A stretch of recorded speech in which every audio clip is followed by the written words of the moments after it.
দেশ বিদেশের যেখান থেকে আমাদের চ্যানেলটি দেখছেন তাদের সকলকে স্বাগতম। আমাদের চ্যানেলটিতে সাবস্ক্রাইব না করে থাকলে এখনই সাবস্ক্রাইব করুন। সোনিকা তো ভরসা করেছিল একমাত্র বিক্রমকেই। 29 এপ্রিল ভোর রাতের ঘটনা, সোনিকার মৃত্যু।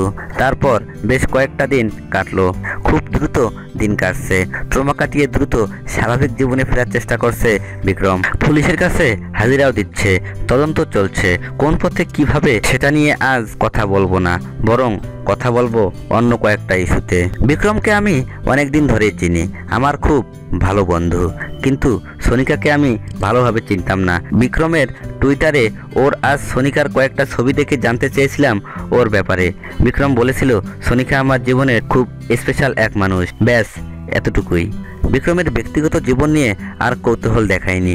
দ্রুত অদ্ভুতভাবে ওই ঘটনার পর তাদের সম্পর্ক নিয়েও অনেক কথা বলেছেন। তাদের কাছে আমার প্রশ্ন, সত্যি সম্পর্ক থাকলে সেটা ওদের পার্সোনাল ইস্যু, আর এত কাছের একজন মানুষকে যতটা সাবধানে সম্ভব বাড়ি পৌঁছে দেওয়ারই চেষ্টা করবে যে কেউ। এটা ভুলে গেলে চলবে না। সেই রাতে পার্টিতে সোনিকার অনেক বন্ধু ছিল, কিন্তু সোনিকা একমাত্র বিক্রমের সঙ্গেই বাড়ি ফিরতে চেয়েছিল, একমাত্র ওকেই ভরসা করেছিল।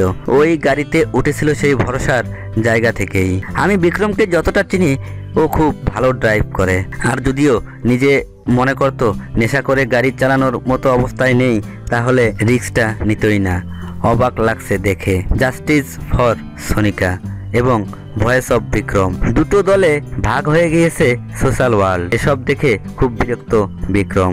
ও বলছে ভয়েস অফ বিক্রম পেজে যারা লাইক করছেন তারা যদি জাস্টিস ফর সোনিকা তেও লাইক করেন তাতেও কিছু যায় আসে না। তদন্ত নিজস্ব নিয়মে চলছে। আমার শুধু একটাই অনুরোধ, নিজের জীবনের স্পেশাল মানুষ এমন একটা দুর্ঘটনায় চিরকালের মতো চলে যাওয়ার যন্ত্রণাটি বিক্রম প্রতি মুহূর্তে ফিল করছে, সেটা কথাও বোঝা দরকার। ভিডিওটি ভালো লাগলে লাইক দিন, অবশ্যই কমেন্ট করে জানাবেন।